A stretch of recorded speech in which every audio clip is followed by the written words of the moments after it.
Hi, Keith here with Rebel Civics. Today I'm on the road. We're at the Hard Rock Cafe in Hollywood. That's Hollywood, Florida.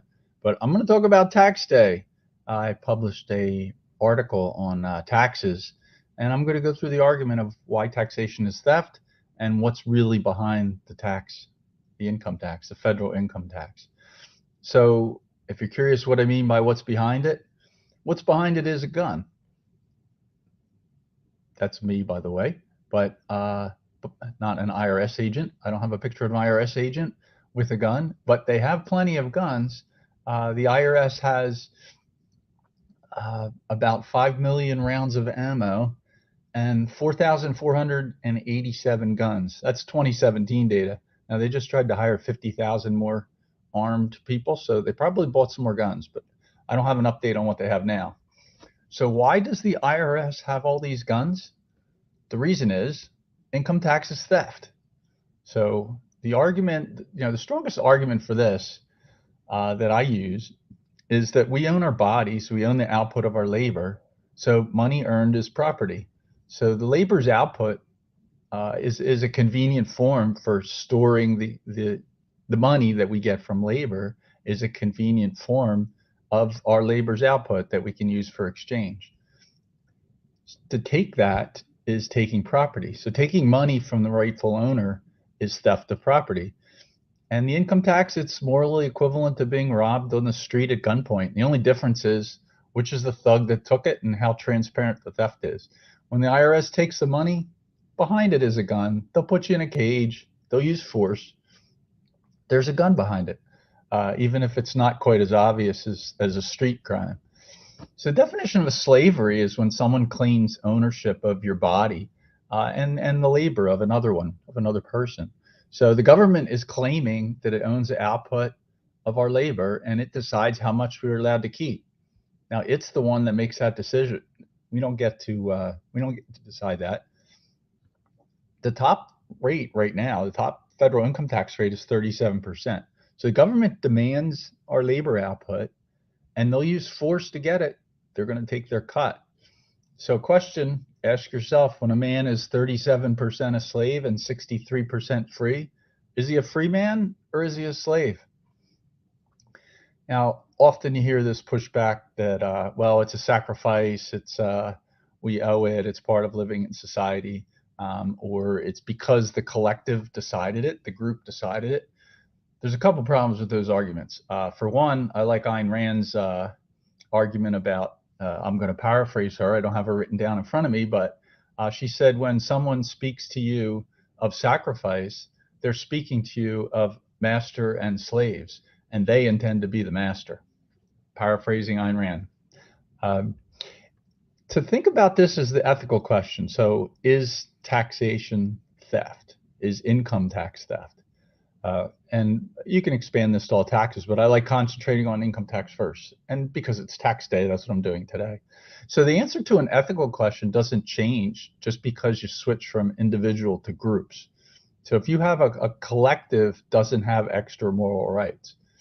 A right of an individual is a right, whether it's a situation between two individuals or a situation of a group. So it's often helpful to switch to individuals who are trying to make a decision, an ethical decision about it. Correct answer isn't obvious, or maybe you have a different answer when in a collective, but it shouldn't. So here's an example. If my left neighbor is poor and my right neighbor is rich, can I go to my rich right neighbor and take 37% of what he earned last year and give it to the poor neighbor? Am I allowed to do that? Most people would say no. Am I allowed to use a gun to encourage him if he doesn't comply? No. So the question is it ethical to take 37% of my right neighbor's earnings and give it to the left? If the answer to that then no, then ask the next question. How about if the whole block gets together and takes 37% of the right neighbor, gives it to the left? Like everybody in the block agrees, except for probably the right neighbor. And the block goes and does it. Probably is the same answer. How about if the town votes to take 37% and from the richest person or the richest 25 people, and the mayor decides who gets it? You say no to that? Is that ethical? All right. I think most people would be still at a no for that one. So bump it up to the next step. Ask the same question for the 525 members of Congress voting. That would be legislation. Then ask it for 325 million people voting in a majority rule, democracy or mob rule, whatever you want to call it, same thing. Can 325 million people vote to take money from this group to give to this other group? Is that ethical? And then the final question is, how about if Congress proposes an amendment and 3/4 of the states ratify it, the 16th Amendment? So spoiler alert, it's all one question. There's only one answer. So the collective versus individual difference doesn't change the answer. There's a great quote I have here. This one I'm reading verbatim. It's from Walter Williams. It's from his book, All It Takes Is Guts. He's a former professor of economics from George Mason University, author, very respectable guy on economics. Anyway, this is a quote from him. Quote, "But let me offer you my definition of social justice. I keep what I earn and you keep what you earn. Do you disagree? Well, then tell me how much of what I earn belongs to you and why." Damn good question there, Walter. So there's two ways property can be transferred between individuals. One is in a voluntary exchange where both parties consent and they derive a benefit that they judge for themselves is worth the trade. Second way is by force. You can take property using threat or direct use of violence. Income tax is that second method. That's the B method. So income tax is taking property by force, by threat of force or direct use of force. That's what it is. It's not a voluntary exchange. The Cambridge Dictionary defines theft as taking something that belongs to someone else and keeping it, stealing. Theft is taking another person's property without consent. Income tax is an example. So the framers made income tax a banned power of the federal government. So when the U.S. Constitution, the 1787 proposed version, the one that was ratified in June of 1788, says that no capitation or other direct tax shall be laid unless in portion to the census. That's in Article 1, Section 9. So they say no direct tax, basically. A direct tax is a tax that is exacted directly from the taxpayer, from an individual. That's called a direct tax. Exacted is to demand or get something using force or threats. A capitation is the other word that's in there, and no capitation or other direct tax. That's a direct tax imposed on each person as a head tax. So what they're saying is you can't have a head tax. They can't charge the state per head. Can't charge a person just because they exist. The federal income tax is a direct tax. So that was unconstitutional in the compact as ratified by the states. The states purposely retained the power of direct taxation, all direct taxation, including income tax. When they formed the federal government, they only authorized the federal government for indirect taxes. This was to protect the power of the states. So if a state chose to, a state could have a state income tax in the manner that they saw fit on the people that they saw fit to tax. And if there was a bill or an invoice to the federal government, each state could use income tax to get it. Not a lot of them didn't. So as far as what the federal government, the general government, their tax power was indirect taxes. It was the excise, duties, tariffs, and all taxes had to be uniform throughout these United States. So the federal government was not allowed to tax different people at different amounts. It had to be a uniform tax, like an excise tax, an import duties tax on a particular product. Jefferson said the industry of the citizens could not be lawfully taken as a direct tax. In his first annual message from Congress, I'm going to show you this. I have this link up here. This is Thomas Jefferson in 1801. This is his first annual message to Congress. I'll put the links of this, all the stuff that I talk about in here in the show notes. They'll show up on unsafespace.com. This is a great speech. It's worth, or message. I think it was written message. I want to read this one line from it. But sound principles will not justify our taxing the industry of our fellow citizens to accumulate treasure for wars to happen we know not when, and which might not perhaps happen but for the temptations offered by that treasure. That's a great line. By industry basically means what you're doing. Industry, your income, your productivity, the output of your labor, as I called it earlier. That's what it means by industry. So the industry of our fellow citizens, Thomas Jefferson is saying that sound principles do not justify taking that. And one of his reasons, the key one he brought up here, is for wars.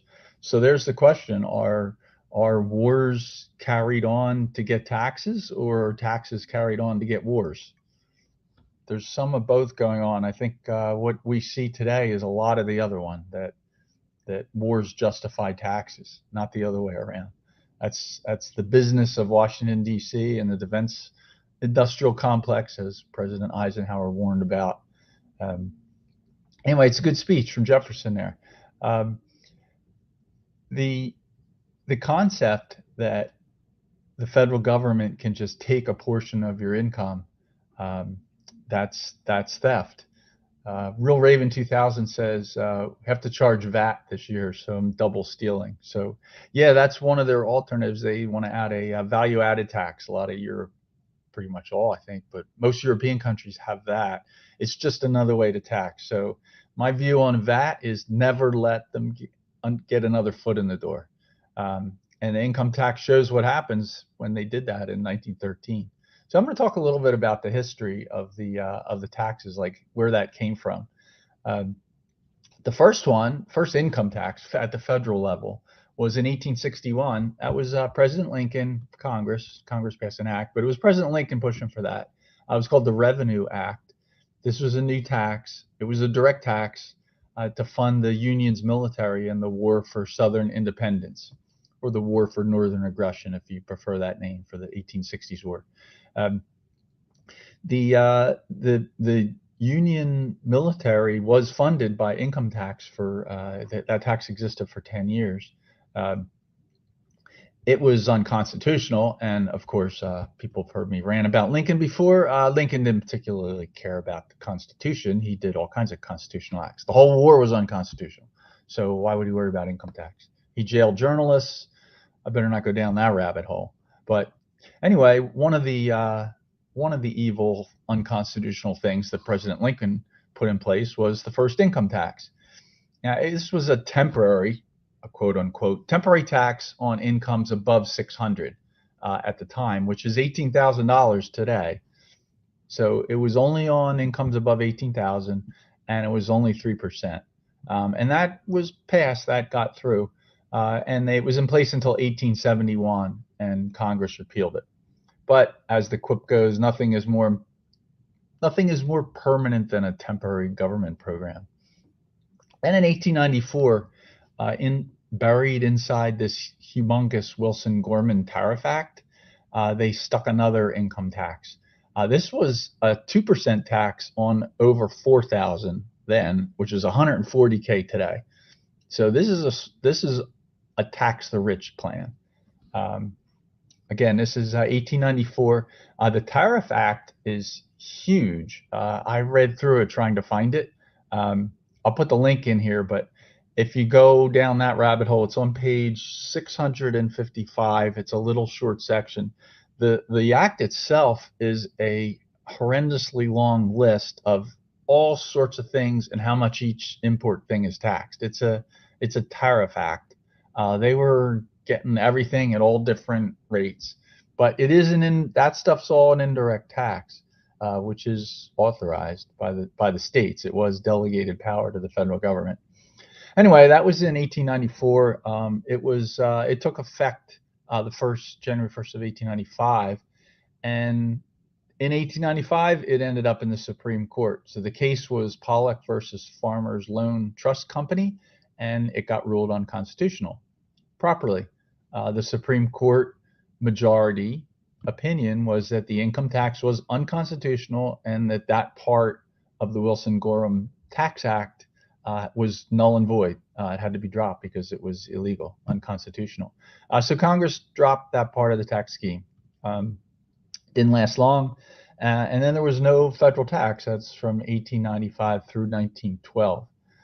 And then we get 1913, really horrible year for these United States, horrible year for liberty. That's when the Income Tax Amendment was passed. That's the 16th Amendment. That says Congress shall have the power to lay and collect taxes on incomes from whatever source derived without apportionment among the several states and without regard to any census or enumeration. They're negating what's in the 1788 ratified Constitution, where they specifically denied this power to the federal government. So they're saying Congress shall have the power to lay and collect taxes on income from whatever source derived. Without apportionment, it's to take out, what they call a direct tax or the head tax, what they call a capitation. And that's what, without regard to any census or enumeration. That's negating that whole thing. So by ratifying the 16th Amendment, the states handed this new power to the federal government, or the federal government grabbed it. There's another rabbit hole I could go down because the 16th Amendment was never actually ratified correctly. Secretary of State Cox, Cox was his name. He declared it ratified without actually having the sufficient 3/4 of the states to do so. So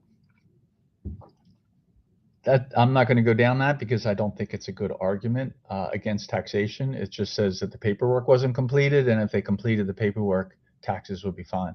But it is one of the comments I got on the Uncovered DC article. It's an interesting rabbit hole. I'm not going to go any further on that. As a practical matter, the federal tax exists. You all know that. They'll come with a gun eventually if you don't pay. So it's been around since 1913. It exists. So to try to argue against it by saying that they didn't really pass it correctly, it's a poor tactic at best, because it's really just a paperwork argument.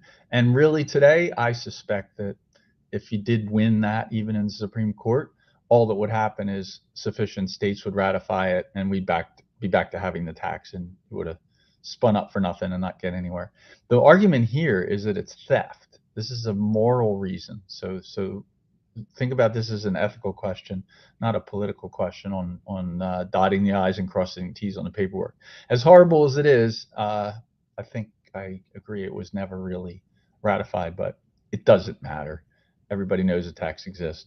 The thugs that come to your door with guns to collect the income tax, they don't care that Oklahoma and Kentucky didn't really ratify the amendment as written. They ratified something else, so they couldn't be counted towards the 3/4, and that a bunch of states violated their constitutions. I happen to live in Florida. Florida specifically rejected it. They didn't even respond. And New Hampshire's another one. New Hampshire did not. They sent a message to the Secretary of State saying, no, we do not ratify this. But the 3/4 is the rule in the constitutions. You could argue that it doesn't apply in New Hampshire and Florida. The states never agreed to this.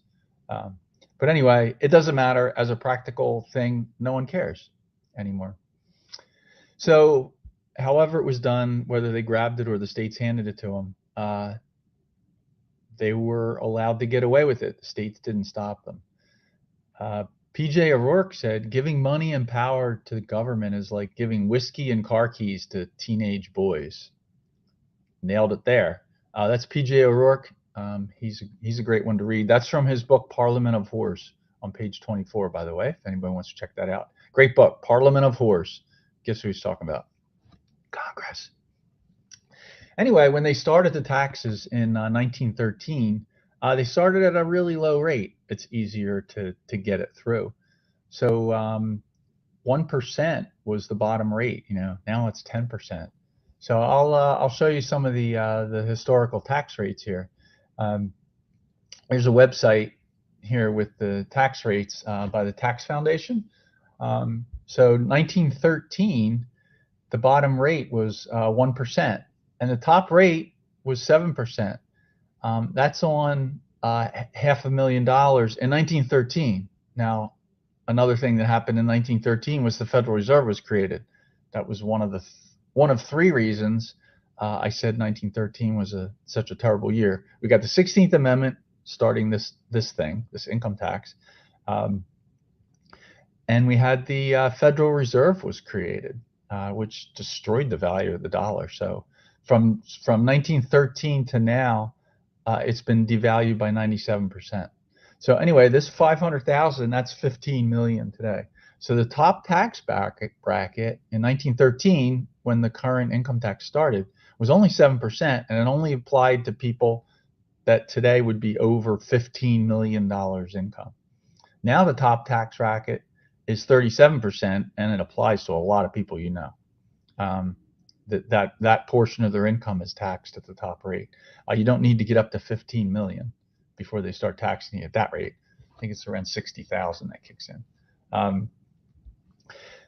The lower rate in 1913 was 1%. So this is how they got this through. This is how they get the foot in the door. It was a 1% tax, and it was on incomes up to 20,000.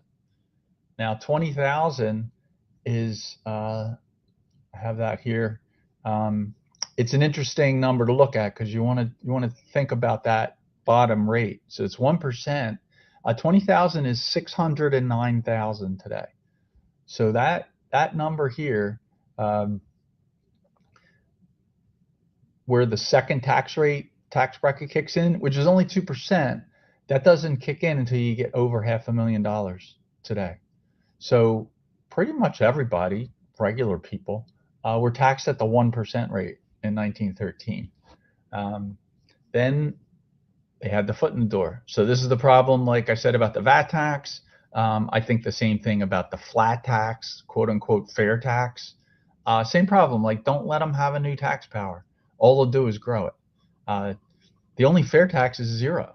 So yeah, I believe in fair tax. We should implement a fair tax. The only fair rate is 0. So here's what happened. 1913, 1% to 7%, basically a tax the rich kind of plan, and most people are paying 1%. Now you go through the years and the numbers just grow. What they did is they lower the number for where the higher rates kick in, and they increase the percentages. So if I skip up here to today,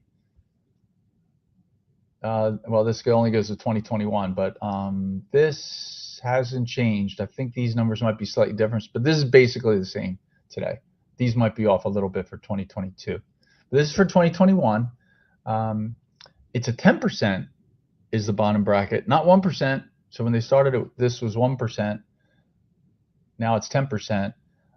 It applies up to, for married, 19,900. So basically 20K married. So 20K for a married couple, that's a tough life. That's when the next bracket kicks in. And at 80,000 for a married couple, or 50 or 40,000 for a single filer, that's when the 22%. So by then, by just that income, that's not a particularly high income. They're already up to taking a quarter, and then they work their way up to over a third. So a lot of people are paying at least a quarter, between a quarter and a third, at the top for the marginal tax rate. You pay the 10% on the first part, but I'm just looking at it in round numbers, a third, a quarter to a third of the income.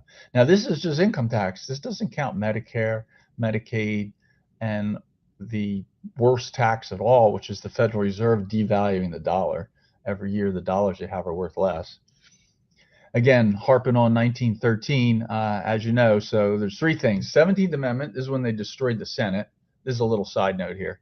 They destroyed the Senate in 1913 by converting the Senate to a majority vote, this income tax, and then the Federal Reserve, which destroyed the value of the dollar. They used the Federal Reserve to destroy the value of the dollar. Anyway, now we have a 37% highest tax bracket, and that's on incomes for married over 600,000. Now this is you could say this is a tax the rich scheme, but in 1913 when they started, the highest tax bracket was 7%, not 37, and it applied to people at today's dollars 15 million not 500,000. So that's what they've done since 1913. That's the problem with letting them get their foot in the door. So as soon as you let the Federal Reserve, as soon as you let the federal government get their foot in the door, they're going to run with it. They're going to take as much property as they can. And this isn't a new thing. Like, the government has always practiced the art of taking as much property as they can. Voltaire, the French philosopher and writer, in 1764 said, in general, the art of government consists of taking as much money as possible from one party of the citizens to give to the other. That's the art of government. Yeah, this isn't a new thing, folks. That's 1764. When they started, the tax code was pretty simple. Now, it's enormous, gigantically enormous. It's represented by over 70,000 pages of documents. It's a very complicated scheme. The statutes passed by Congress, or it's called Title 26, that's published in 2 volumes. It's 2,652 pages. That's about 1 million words. It's twice as long as War and Peace. It's about the length of the entire Harry Potter series. So that's just what Congress passed. That's the rules on Congress. But that's not even close to what you need to keep out of jail. The IRS regulations, rulings, and clarifications are another 4 million words, or 9,000 pages. You need all that. And then you also need cases, because even that's not enough. You can call up 3 different IRS people and get 3 different answers to the same questions. Do the same thing can happen with a tax attorney. They might have the 1 million words of the congressional statutes and the 4 million words of the IRS regulations and rulings, but that's not enough. What you actually also need is all the previous decided cases, because there's conflicts, there's stuff that's not worded well, there's things left open, and you need to understand all those cases too to get the whole thing. So anyway, it comes out to about 70,000 pages. That's 2011 data. Here's a chart. I'm going to pop this up. The Tax Foundation makes this handy chart. This is the length of the tax code. So this is from the legal publication. There's a legal publisher that publishes this for tax purposes every year. This is considered the definitive source for keeping track of taxes. It's now over 70,000 pages, and you can see how it grew from starting in 1913. So this like little red line down here near 0, yeah, that's where it was in 1913. That's the complexity of the tax code when they started it. This is how they get their foot in the door. Then, up around 1940 is when this started growing, and you can see it's curving up. That almost looks exponential, doesn't it? Anyway, we're up to 70,000, a little over 70,000. There's no reason to expect that wouldn't keep going. You think you can elect Trump or a different president? You think you put a good guy in Congress and that's going to matter? Take a look at this graph and see if you can figure out where Republicans were in office and where Democrats were in office. And president, who had control of Congress? Spoiler here, it don't matter. This is a bipartisan plan here. They both want this power. You're not going to get the Republicans or the Democrats to go for sound money. Like, that's it's never going to happen. That there's another side. 3 congressmen, I don't know if they're congressmen or senators, but Congress just proposed, they put a bill forward to convert to sound money, to base the dollar on gold. Now, that's pretty funny. I think it's awesome that they're doing it, because it forced some conversations about sound money in government, but that'll never get out of committee. I'm glad they're doing it. I'm not saying not to do it, but you can't imagine that going to the House floor for a vote. Like the Republican and the Democrat Party will never allow that to get through. Real Raven in chat is talking about VAT. So Ireland, yep, Ireland definitely has it. I think pretty much all the current former UK places. Ireland and Northern Ireland has it too, right? Part of UK. Says that the VAT of 23% kicks in at 43,000 euros. It's a lot of hassle. Casey says freedom means nothing left to lose. A little music interlude, which I don't really mind. I saw Billy Idol and Steve Stevens last night at the Hard Rock Cafe. Now here's a real side for Civics, but amazing show. Anyway, that's why I have a hotel room in the background here. Anyway, the pages and pages of this, who really can understand this? You can't. Nobody can. And you can believe that there's discrepancies and all kinds of arguments within that you don't even know what they're talking about, right? Who knows what the tax code is? So anybody that just did the tax, I just did mine. We don't know. There's some things in there you can't tell. So how do you rationalize that? Like, how does the federal government rationalize stealing all this money? Hopefully everybody gets it now. You can understand the argument why this is theft. So how do they rationalize it? So one popular method is war. Now, wars have always been useful to the government to extract taxes. Wars are an excuse that they used in 1861. That's what Lincoln used. 1913 to get this through. And 2022. The latest war is the Ukraine. Russia. Russia's the big bad guy. We need money. China. We got to defend Taiwan. China's the new enemy. Like, they need war. Stoking public fear and starting wars is how they fund the Pentagon's budget. So fear and wars is what we get. How else could the Senate justify the NDAA? In December 2022, they just passed a new National Defense Authorization Act, the NDAA. It was $858 billion. And that passed. And the vote in the Senate was 83 to 11. Overwhelmingly bipartisan vote in favor of $858 billion. It's like coming up on $1 trillion for wars. Are we at peace or what? $1 trillion. Only 11 senators objected to spending $1 trillion this year for making war. So does it make you wonder who exactly they represent? So again, are taxes raised because of wars, or are wars raised because of taxes? Follow the money. Look at Northrop Grumman, Boeing, Lockheed Martin stocks. Follow the money. If this confuses, this doesn't make sense. Here's another quote. This is from James Madison, a great founder to read. This is from his political observations that he wrote. It was April 20th in 1795. James Madison said, "War is the parent of armies. From this proceed debt and taxes." I gotta start again because I just popped that up and lost myself. "War is the parent of armies. From these proceed debts and taxes. And armies and debts and taxes are the known instruments for bringing the many under the domination of the few." James Madison, nailing it there. Yep, it's a known instrument. All right, so back to the enforcers, the IRS, the thugs. Are they accountants? You think the IRS is a bunch of guys sitting around with calculators? They certainly have that, but they're also enforcers, just like the mob has enforcers and guys with calculators.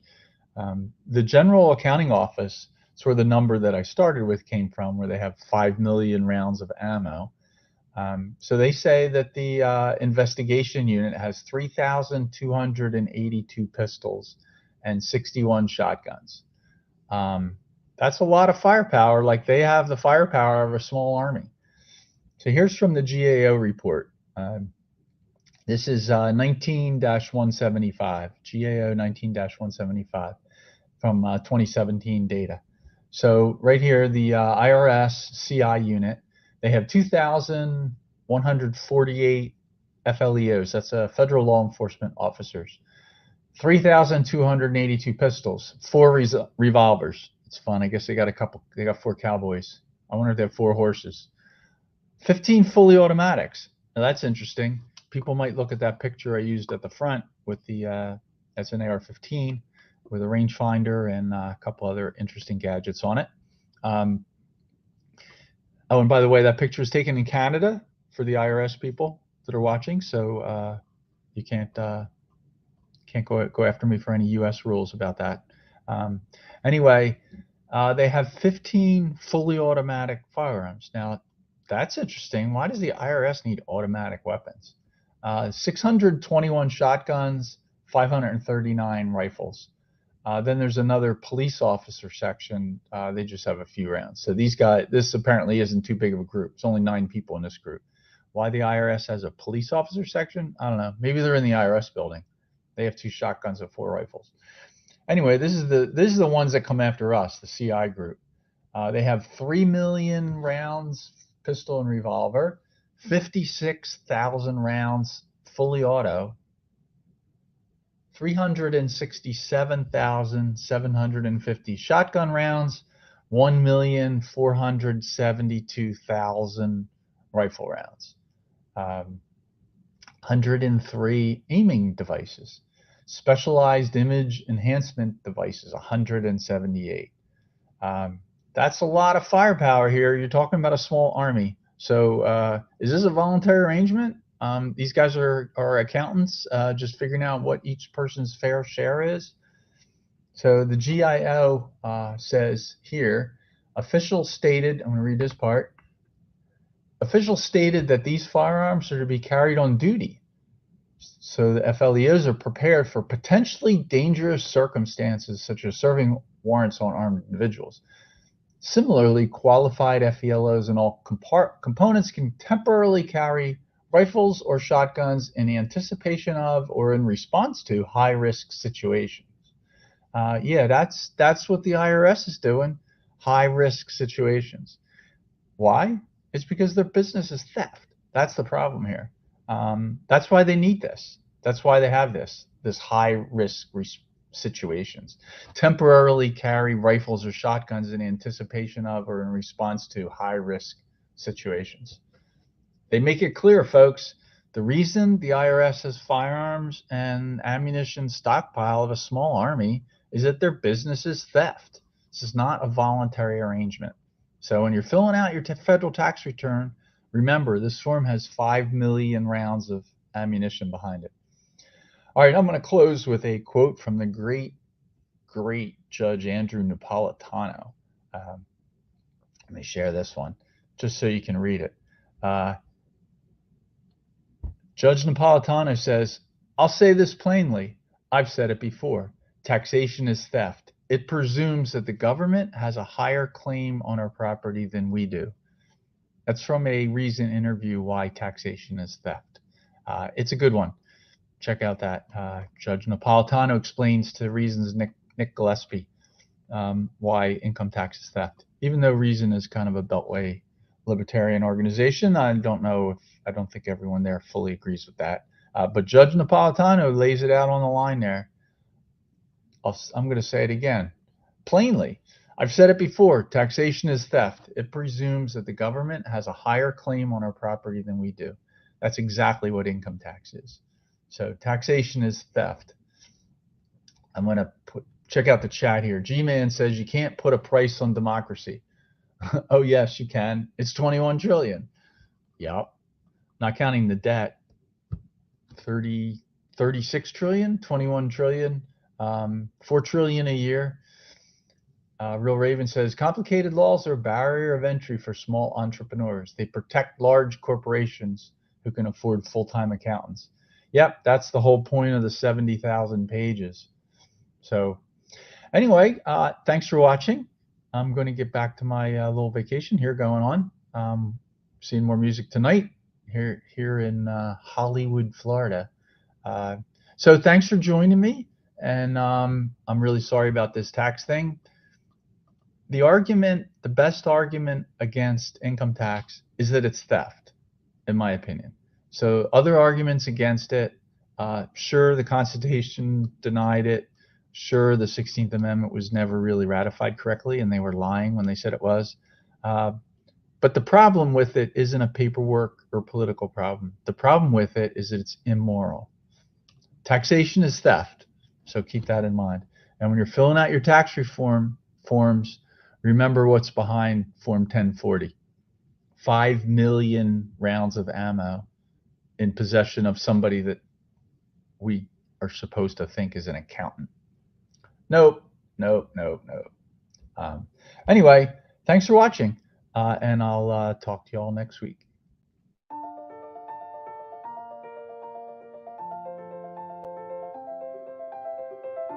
This production was made possible through the generous support of our members. To join our community, visit unsafespace.com. Unsafe Space is an online publication for individualists interested in subverting authoritarianism and ushering in the next Enlightenment. For biting analysis and nourishing composition, or to sign up for our weekly news brief, The Abstract, visit unsafespace.com. Thanks for joining us today.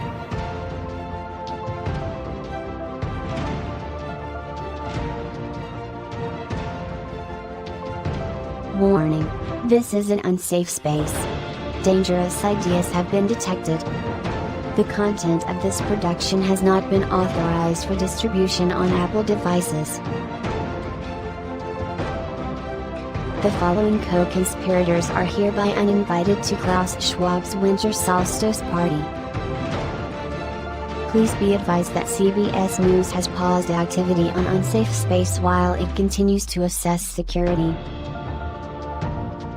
Central bank digital currency is a safe and secure way to protect you from Sam Bankman-Fried.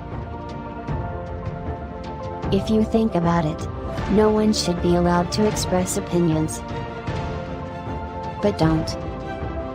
Think about it, I mean. That's not your job. Thinking has been scientifically proven to be less efficient than compliance. Science, scientific, and scientifically are registered trademarks of the World Economic Forum. Unauthorized use is prohibited. Computer voice courtesy. Never mind, that last line is misinformation. Please disregard it and return to your safe space immediately. There will be cake.